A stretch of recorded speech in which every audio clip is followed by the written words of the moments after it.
Sampai pijak lagi kita. Sampai dia pijak lagi kita, baru dia stop. Kalau tidak, dia tak berhenti. Tu dia punya kangkang. Okay. Yang ini sebenarnya bukan adalah hadis pun. Tak ada adalah hadis pun. Dia orang salah faham daripada maksud hadis Nabi, suddul khalal, tutuplah khalal, tutuplah ruang-ruang kosong.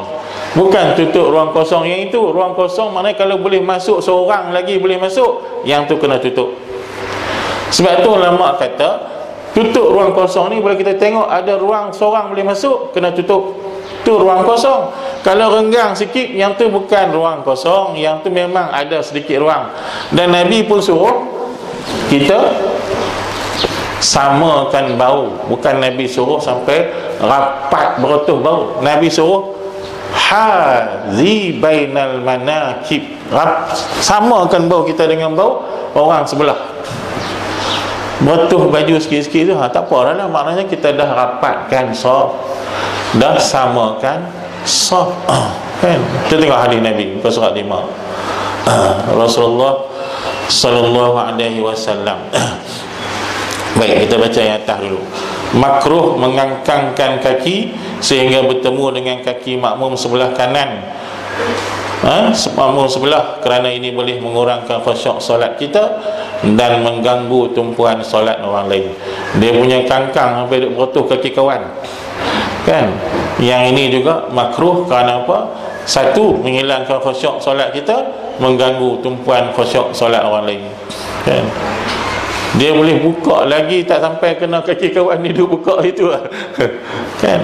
Yang ini sebenarnya salah faham daripada hadis Nabi SAW.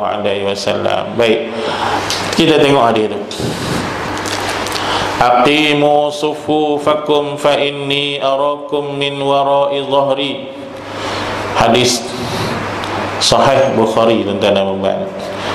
Qala Anas, wa kana ahaduna yalzaqu mankibahu bimankibi sahibihi wa qadamahu biqadamihi. Nabi kata, bila lepas Nabi semayang, Nabi kata, luruskan saf-saf kamu, dirikan saf-saf kamu bagi elok, maka sesungguhnya aku melihat kamu daripada belakang aku, kata Nabi SAW. Aku nampak kamu belakang aku. Luruskan, dirikan saf-saf kamu bagi elok. Lepas tu Anas kata, yang ni bukan Nabi kata, Sayyidina Anas kata, Nabi tegur tu sebab ada pasal, ada pasal saf tu tak kena, Nabi tegur. Lalu kata Sayyidina Anas, wa kana ahaduna, adalah salah seorang daripada kami. Ahaduna, salah seorang daripada kami, yalzaqu mankibahu bimankibi sahibi. Dia rapatkan buku lali dia dengan buku lali kawan dia, dan dia rapatkan kaki dia dengan kaki kawan dia. Salah seorang daripada kami, bukan semua kami. Tu makna perbuatan dia tu tak tepat. Perbuatan hak salah seorang daripada kami itu tak tepat, sehingga Nabi tegur, betulkan saf kamu, tapi bukan cara yang macam tu sampai perapat kaki kawan. Kan? Kalau semua buat, Anas kata wa kunna, tapi dia kata wa kana ahaduna, salah seorang kami dalam duk ramai-ramai semayang tu, dia perapat kaki dia sampai kena kaki kawan. Maknanya perbuatan tu yang ditegur oleh Nabi sallallahu alaihi wasallam. Yang Nabi suruh apa dia? Tu hadis nombor 2. Aqimus sufufa, dirikan saf kamu bagi elok, lurus elok, wa hazu bainal manakibi, bagi selaras bau-bau kamu. Dalam kalau kita nak mendirikan saf, bau bagi selaras, maknanya bau kita dengan bau dia tak lari, dia tak duduk depan, dia tak duduk belakang, maknanya sama. Kita tengok bau, dengan dia sama dah, okey lah. Atau kaki tengok buku lali, sama dengan dia. Bukan sampai rapat bau dengan bau dia, sampai tenyeh bau dia, kan? Bagi beretuh sikit tak apalah, kan? Itu yang tak boleh, renggang sampai seorang boleh masuk, yang itu tak boleh. Ataupun ada orang keluar, duk biar tak ada siapa masuk, maka siapa masuk nanti? Syaitan yang akan masuk, kan? Wasuddul khalal, dan Nabi kata tutuplah ruang-ruang kosong. Kalau kamu buka luas-luas tak boleh, tutup ruang kosong. Tu maksud dia bukan rapat kaki sampai begitu. Wala tazaru furujati lisyayatin, jangan kamu biarkan ruang-ruang yang syaitan boleh masuk kan. Wa man wasala saffan wasallallahu, dan siapa yang menghubungkan saf, nescaya Allah Ta'ala menghubungkan dia, dan sesiapa yang memutuskan saf, nescaya Allah Ta'ala akan putuskan dia. Maka sebab tu ulama kata, kalau kita tengok saf renggang sangat, sunat kita perapat sikit. Kalau tengok ada orang keluar, sunat kita masuk. Orang atas tak mau rapat, kita belakang pergi masuk. Kena tunggu dululah, jangan terus masuk naik. Lagi dia masuk, kita naik, dia pun masuk, kita kena gostan balik. Boleh dia gostan pula. Tunggu dia perapat dulu. Kalau dah dia tak masuk juga, kita pergi masuk. Dia orang dah mengadu kat saya, kebanyakannya sembahyang tarawih tuan-tuan. Kan imam ni memang tempat mengadu lah. Orang perempuan.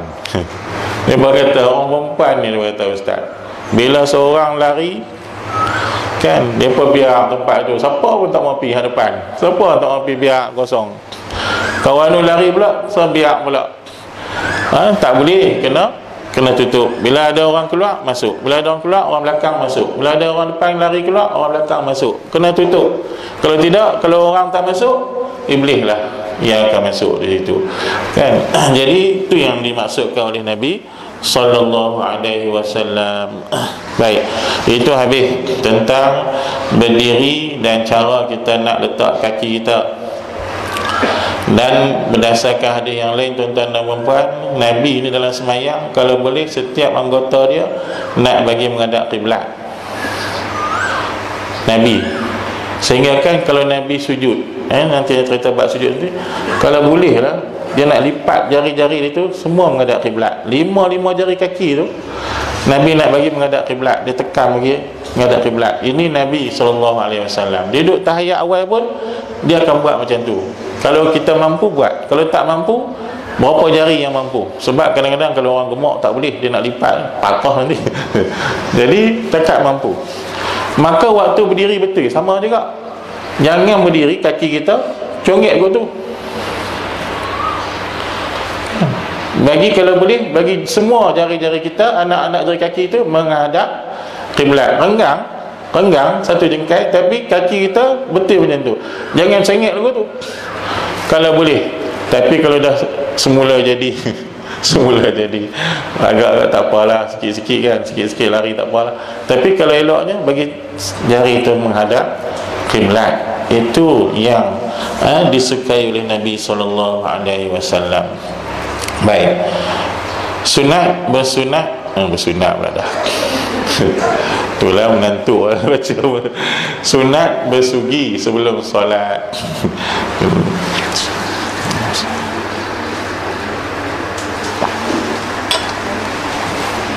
Yang ni tuan-tuan dah maklum hadis dia, saja saya sebut secara ringkas. Itu dua hadis Nabi SAW tentang kelebihan sunat bersugi sebelum solat. Rasulullah SAW bersabda, as-salatu bisiwakin tafdulu ala salatin bighairi siwakin sab'ina darajatan. Sembahyang dengan bersugi lebih afdal daripada sembahyang tanpa bersugi 70 darjat. Itu kelebihannya, sama lebih kurang, lebih hebat daripada sembahyang berjemaah lagi. Dan Nabi juga bersabda, laula an asyqa ala ummati la amartuhum bisiwaki 'inda kulli salatin. Kalaulah tidak masyaqqah, tidak payah ke atas umatku, nescaya aku suruh mereka supaya bersugi setiap kali sembahyang. Itu dua hadis yang sahih yang menyatakan kelebihan kita sunat bersugi sebelum sembahyang. Jadi kalau kita tak mampu di waktu dalam duduk dalam sah tu di rumah, sebelum kita masuk sembahyang tu kita nak ambil wuduk tu, bersugi dulu. Samalah fadilat dia. Dan yang keduanya ialah niat solat. Sembahyang ni kena ada niat. Tak. Apa dalil dia? Rasulullah SAW bersabda, innamal a'malu binniyati wa innama likulli imri'in ma nawa. Hadis riwayat Imam Al-Bukhari. Artinya hanya sahaja seluruh atau segala amalan itu bin niyati, adalah dengan niat. Wa innama, dan hanya sahaja bagi setiap orang apa yang dia niatkan. Hadis ni masyhur tuan-tuan. Hadis niat ni riwayat Sayyidina Umar radhiyallahu anhu. Baik, berdalilkan hadis di atas, maka wajiblah berniat untuk mendirikan solat. Niat menurut istilah ialah qasad sesuatu beserta dengan perbuatan, tempatnya di hati, dan sunat menzahirkan niat dengan lafaz bertujuan membantu hati mendatangkan niat dan supaya menghindarkan dari was-was. Baik tuan-tuan dan puan-puan sekalian, nak ambil hukum daripada hadis tadi, innamal a'malu binniyati. Baik, bahasa Arab innama tu litakhsis. Innama litakhsis, mengkhususkan. Khususkan apa? Tu hadis nak habaq hak selepas innama tu. Dia habaq apa? Al-a'mal. Dia menggunakan alif lam. Alif lam lil jinsi. Menurut kaedah bahasa Arab, alif lam lil jinsi, bagi setiap jenis amalan. Maka Nabi sebut hanya sahaja semua jenis amalan hendaklah dengan niat. Tu hadis, maksud hadis tu. Bila dah Nabi sebut jelas begitu, mentakhsiskan semua amalan kena dengan niat. Sembahyang tu apa? Bukan amalan. Puasa tu apa? Bukan amalan. Kan? Maka semua amalan kena niat, kecuali dikecualikan pada beberapa jenis amalan yang sedikit saja yang tak perlu pada niat. Tapi secara umum, secara ghalib, semua amalan kena niat berdasarkan hadis Nabi sallallahu alaihi wasallam. Dan innama yang kedua tu, taksis yang kedua, wa innama, dan hanya saja bagi setiap orang itu, bagi setiap individu itu, apa yang dia niatkan saja. Kalau dia tak niat, tak ada apa. Dia tak niat, tak terpakai. Itu maksud dia.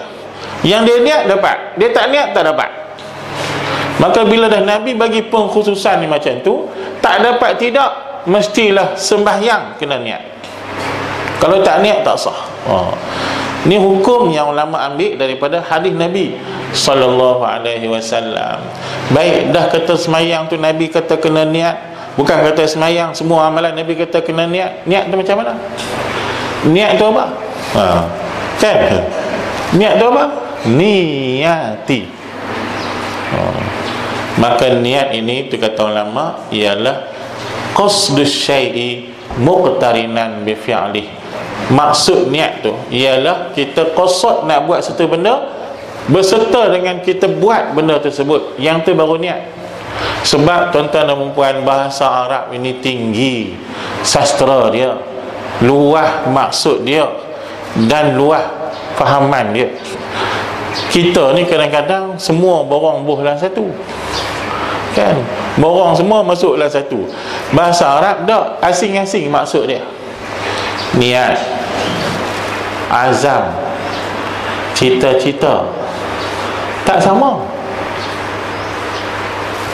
Kita pantai semua, kan? Tahun depan niat nak pergi Mekah. Tahun depan tu niat nak pergi Mekah. Kita bubuh niat.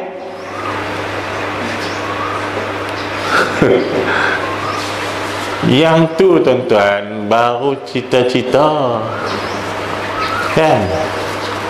Azam ni dia dekat, dalam masa dekat, kemudian ada kekuatan dia, kan? Hari ni mesti siap, kan? Tu azam, kan?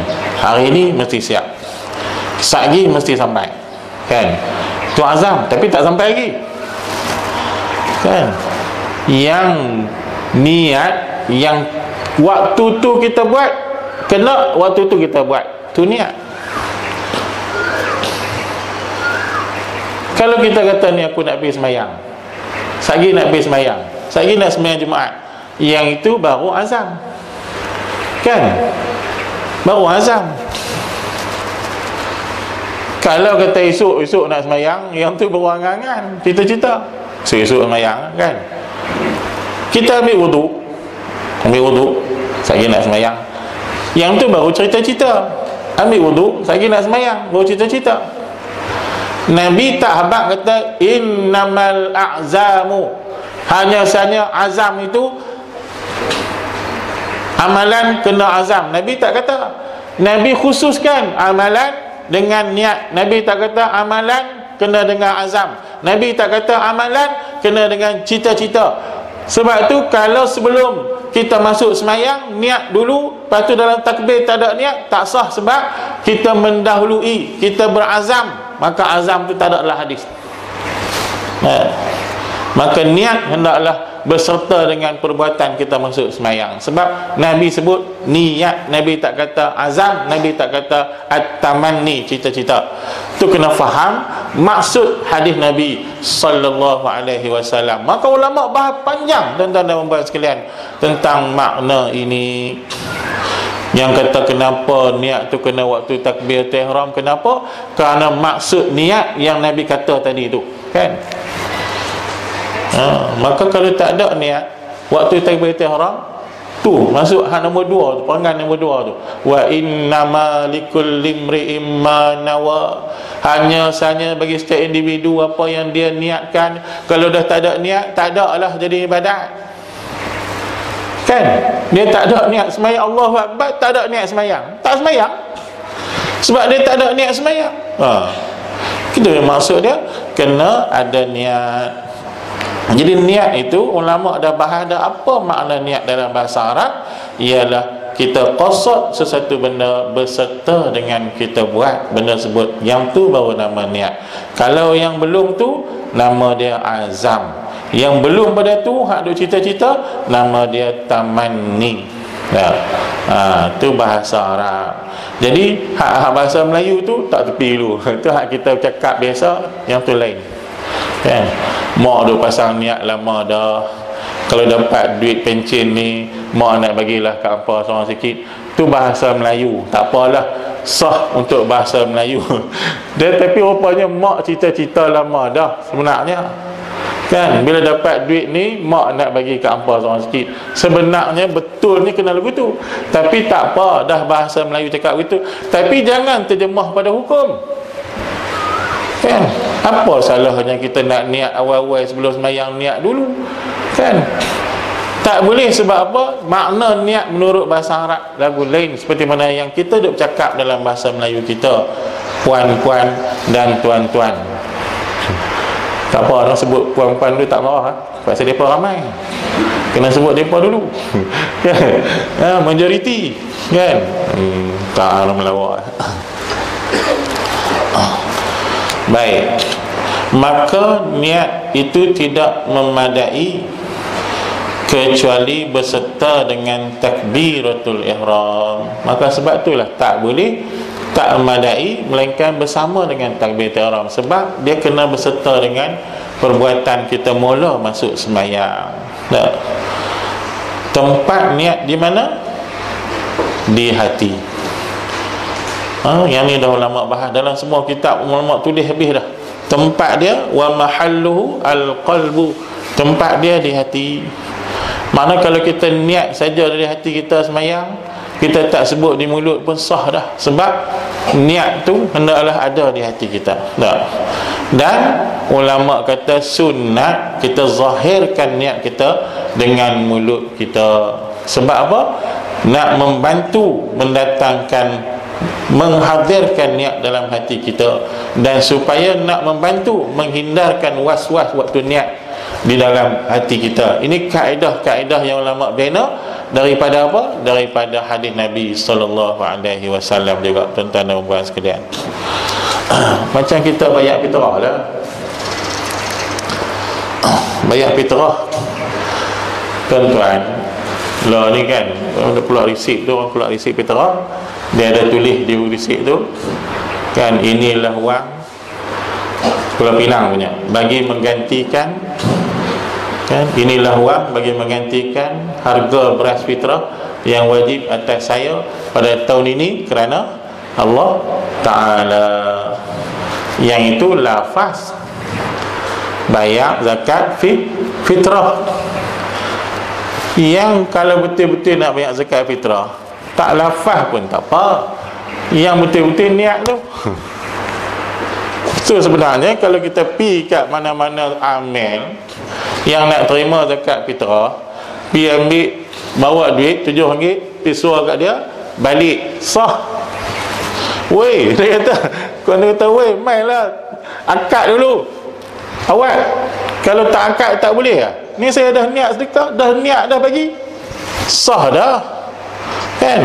Tapi kenapa kita ngesiak suara tangan kan, suara tangan dengan amil pegang macam nak akad nikah. Teringat dulu kita terkenang semasa dulu akad nikah tu kan, pegang tangan amil tu kan. Ya, inilah wang bagi menggantikan, ikut amil satu. Sebab apa? Nak bagi puas kita bayar zakat fitrah tu, puas rasa bila dah sebut satu-satu tu, rasa kita dah menunaikan tanggungjawab zakat fitrah kita dengan tenang hati kita. Kalau pipi kat dia, nak ambil, cabut balik, aku ni bayar fitrah ke dah? Walaupun niat tu dah ada dah, tapi tak rasa seronok, tak rasa selesa bila kita tak lafazkan dia, tuan-tuan dan puan. Tidak, kita bayar zakat wang simpanan kita pun serupa juga, tak wajib lafaz. Lafaz ni sunat je. Kita pergi jumpa siapa-siapa, nah ambil duit, lepas tu kita belah. Kawan tu dia heran, weh, duit apa ni? Duit apa ni? Lah ambil je lah. Memang sah dah kalau kita bagi dengan cara yang macam tu. Tapi orang heran juga. Maka kalau kita pergi kat dia, pegang tangannya, inilah wang zakat simpanan saya untuk tahun ini, saya bagi kepada tuan, saya bagi kepada puan. Dia pun dengar, kita pun dengar, selesa. Kita sampaikan zakat fitrah kita dengan kita lafaz niat kita tersebut. Niat tu dalam hati, kita keluarkan di mulut kita, nak menyatakan aku buat bagian-bagian ni kerana Allah Subhanahu Wa Ta'ala. Itulah tujuan ulama kata sunat kita berlafaz dengan niat fitrah ke, zakat ke, puasa ke, solat ke, untuk membantu hati kita kan. Yang pentingnya, yang wajib tu niat tu, tapi lafaz itu untuk membantu kita menghadirkan niat, tuan-tuan dan puan sekalian. Itu dia kata, kerana sesuatu yang diqasadkan yang tidak berserta dengan perbuatan, itu bukan niat, itu cuma azam atau cita-cita. Muka surat 6. Sekurang-kurang wajib berniat. Telah ijma' ulama tentang wajib niat tersebut tadi. Kerana apa? Dalil dia hadis Nabi riwayat Imam Bukhari yang saya bacakan tadi. Maka ulama sepakat wajib berniat untuk semayang. Maka sekurang-kurang